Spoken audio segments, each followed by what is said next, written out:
여러분 안녕하세요, 블랙입니다. 최근 중국에서 한국인 대상으로 단기 비자 발급을 중단했습니다. 오늘은 이런 뉴스와 함께 중국 이야기를 해보겠습니다. 그리고 제 채널은 재테크 채널이기 때문에 투자 관점에서도 여러분과 이야기를 함께 나누는 시간을 가져보겠습니다. 요즘 중국의 경제 상황이 좋지 않습니다. 이번 영상에서는 메리츠 증권에서 나온 레포트의 일부를 발췌했습니다. 중국 도시 주민들의 가처분 소득이 코로나 직전보다 낮은 수준입니다. 가처분 소득은 쉽게 말씀드리면 짜장면을 몇 그릇 사 먹을 수 있냐는 건데요. 코로나 전에는 2그릇 정도 사 먹을 수 있었는데 지금은 한 그릇밖에 사 먹을 돈이 없다는 것입니다. 그만큼 사람들이 가난해졌다는 이야기죠. 여기에 청년 실업률이 최근에 20% 가까이 올라갔습니다. 중국 인구가 몇 명인데 청년 10명 중 2명은 일자리가 없다는 것입니다. 여기에 중국의 소비자 신뢰지수 역시 폭락했습니다. 다른 나라들은 코로나 때 소비자 신뢰지수가 폭락하는데 중국은 2020년이 아니라 2022년 제로 코로나 정책을 시행했을 때 소비자 지수가 폭락해버리네요. 하여간 남들과 다른 길을 가는 걸로 알아줘야 합니다. 중국의 제조업, 서비스업 PMI 역시 경기 위축을 가리키는 50 이하로 떨어졌고 지속적으로 떨어지는 모습을 보이고 있습니다. 그리고 여러분, 중국 하면 부동산이 떠오르는데요. 중국의 GDP를 대표하는 부동산 역시 주르르 흘러내리고 있습니다.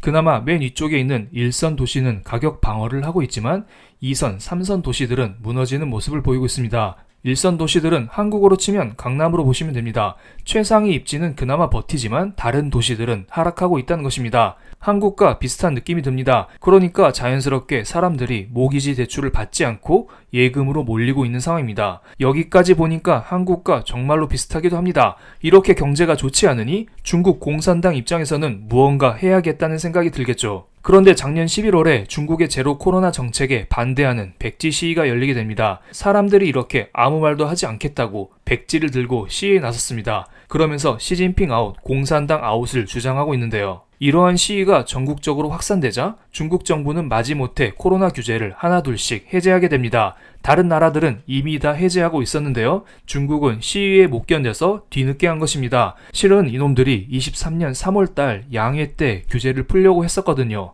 하지만 정권 유지가 이런 식으로 위협당하자 바로바로 규제를 풀어버린 것입니다. 안 그래도 경제가 안 좋고 실업률도 높은데 사람들이 이런 것까지 다 엮어서 들고 일어나면 곤란하니까 그냥 이 정도 선에서 빨리 요구를 들어주고 끝내버린 것입니다. 방금 전 다른 나라들은 이미 코로나 관련 규제를 거의 다 해제했었다고 언급드렸습니다. 미국, 유럽은 진작에 해제했고요. 한국도 늦었지만 2022년도에 상당 부분 해제했습니다. 그 중에서 대표적인 게 해외에 나갈 때 입국 전과 입국 후에 PCR 검사를 필수적으로 받아야 했었는데요. 이것을 그냥 다 폐지시켜버렸습니다. 이제는 그냥 여행 가고 싶은 상대 나라의 코로나 규제만 체크하면 어디든지 갈 수 있는 것입니다. PCR 검사 비용도 만만치 않고 절차도 까다로운데 이 부분이 없어지니 해외로 나가는 사람들이 점점 늘어나고 있는 추세입니다. 왼쪽에 나와 있는 월별 항공편 수와 오른쪽에 나와 있는 월별 여행객자 수만 봐도 코로나 이전을 회복하지는 못했지만 최근 들어 가파르게 증가하는 추세를 그리고 있습니다. 이 정도로 시간이 흐르면 코로나 이전을 회복하는 것은 시간 문제로 보입니다.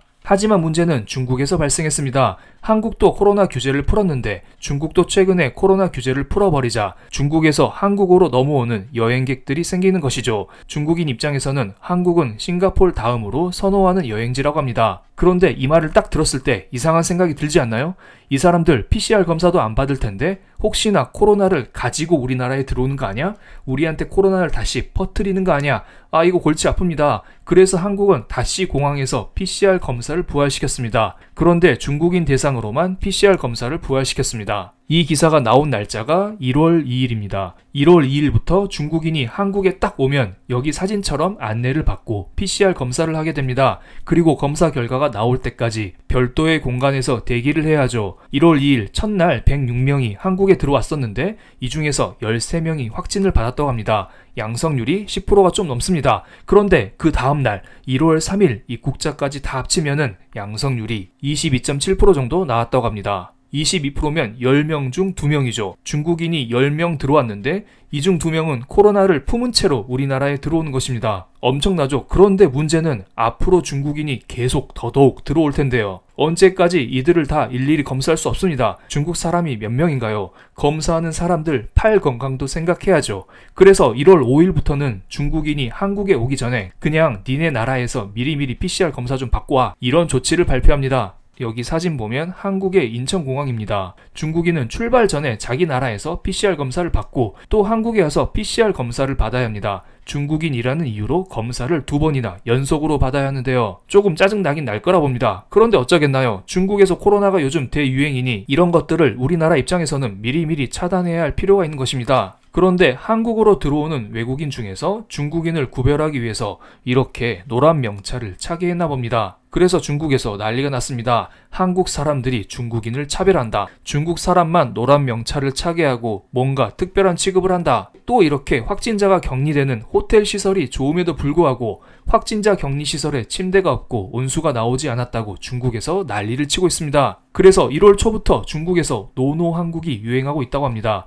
영어 5에 한국의 태극기를 그려놓고 한국을 안 간다고 하네요. 뭐 애당초 오지 않았으면 PCR 검사 이런 것도 안 했을 텐데 조금 그렇긴 하네요. 어떻게 보면 우리나라 입장에서는 어쩔 수 없이 이런 규제를 한 것인데 중국은 감히 작은 나라가 우리를 규제해 이런 생각을 하면서 한바탕 난리를 친 것 같습니다. 2016년도에 한국이 사드를 배치하자 중국은 안보에 위협이 된다면서 자기 나라에 있는 롯데를 규제했습니다. 사드 이전에만 해도 롯데는 중국 내 백화점 5개, 마트 110곳을 운영했었는데요. 이 사진은 롯데백화점 청두점 사진입니다. 엄청나게 사람이 많습니다. 그런데 중국에서 자꾸 규제를 하니까 울며 겨자 먹기로 사업을 철수했었던 적이 있습니다. 이렇게 중국은 자기 뜻대로 안 되면 그냥 마음대로 해버립니다. 이번에도 한국이 PCR 검사를 의무화하니 자기들도 규제를 하고 있습니다. 1월 10일 중국은 한국을 대상으로 단기 비자 발급을 중단시켰습니다. 그런데 단기 비자 발급을 중단시켰다는 것은 장기 비자는 발급해 준다는 것입니다. 그러니까 180일 이상 체류하는 유학 취업 목적의 비자는 발급이 되고 있는 상황입니다. 그렇지만 만약에 한국이 지금처럼 PCR 검사를 중국인만 시행한다면 추가적으로 비자 발급이 중단될 가능성도 열어둬야겠습니다. 그리고 이것은 주한 중국 대사관의 SNS에서 캡처한 것인데요. 대놓고 써있죠. 단기 비자 발급을 일단 중단했는데 앞으로 한국의 중국에 대한 차별적인 입국 제한 조치 취소 상황에 따라 조정할 예정이라고 합니다. 그러니까 한국에 보복했다는 거라고 스스로 인정한 셈입니다. 그리고 그 다음 날에는 추가적인 조치를 또 발표했습니다. 징글징글합니다. 이번에는 단기 비자뿐만 아니라 잠깐 경유하는 경유 비자도 금지시켰습니다. 그냥 오지 말라는 것인데요. 어차피 우리는 중국 갈 일이 없습니다. 코로나가 득실거리는데 거기 가서 뭐합니까?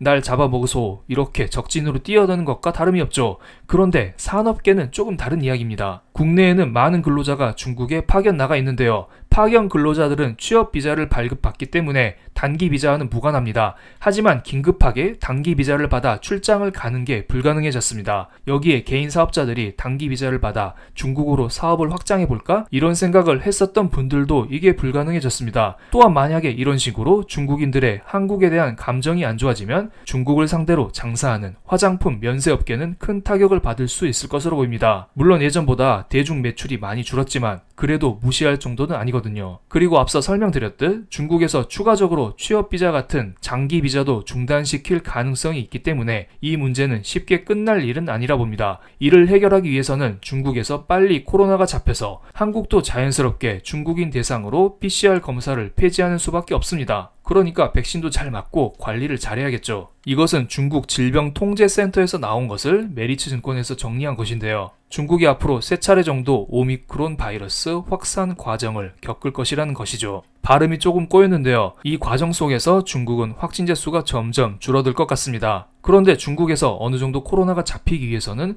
3월 중순까지는 시간이 필요할 것으로 보입니다. 뭐 그 전까지 상황을 조금씩 지켜보면서 특징적인 소식이 있으면 바로바로 공유를 드리겠습니다. 그런데 중국을 규제한 것은 한국뿐만 아닙니다. 유럽에서는 27개 회원국의 중국발 입국자 대상 사전 검사를 강력 권장하고 나섰고요. 미국 역시 중국인 대상으로 PCR 음성 확인서 제출을 의무화하고 있습니다. 특히 이번에 세계 최대의 IT쇼인 CES에서는 중국발 참석자에 대해서는 코로나 음성 확인서 제출을 의무화시켰습니다. 그런데 중국이 약간 이상한 행보를 보이고 있죠. 기사를 조금 읽어보겠습니다. 미국 역시 중국발 입국자에 대해서 코로나 PCR 음성 확인서 제출을 의무화시켰습니다. 하지만 한국과 일본 두 나라에 대해서만 비자 관련 보복 카드를 뽑아들었다고 합니다. 미국은 규제하지 않았다는 것입니다. 그리고 중국 민항국장인 량 사장은 중국과 미국 간 항공편을 운영하는 것을 환영한다는 발언을 했습니다. 이것을 단순하게 생각하면 미국은 힘이 세니까 무서워서 깨갱한다 이렇게 생각할 수도 있는데요. 저는 조금 더 확장해서 중국이 미국과의 관계 개선을 원한다고 해석할 수도 있을 것 같습니다. 이분은 칭강이란 분인데요. 작년 말 12월 30일 중국의 외교부장으로 칭강이 임명되었습니다. 이름이 친강입니다. 친미였다면 딱 미국과 친해지는 느낌인데 그렇진 않습니다. 그리고 이 사람이 외교부장에 임명되기 딱 4일 전에 미국 잡지에 중국의 세계관이라는 제목의 칼럼을 기고했는데요. 여기에 상호 존중, 평화 존중 이런 것들을 언급하면서 사이좋게 지내자 이런 내용을 썼습니다. 무언가 미국과의 관계 개선을 원하고 있네요. 요즘 글로벌 각자 도생의 시대가 열리고 있습니다. 러시아, 중국, 인도, 이란 이런 식으로 신흥국들이 한 편을 먹고 서방 세력에 대응하고 있습니다. 그게 표출된 게 러시아, 우크라이나 전쟁일 수도 있고요. 그리고 이런 상황 속에 미국과 중국도 언제부터도 이상하지 않죠. 하지만 이런 식으로 중국이 먼저 친화적인 발언을 한다는 것은 저는 긍정적으로 보고 있습니다. 물론 한국의 리오프닝 관련주는 힘들 수도 있겠지만 큰 그림을 보면 각자 도생이 아닌 국제공조의 발판이 되기를 지켜보겠습니다. 그럼 오늘 영상 여기서 마치겠습니다. 제 영상이 마음에 드셨다면 구독, 좋아요, 알림 설정까지 부탁드리겠습니다. 감사합니다.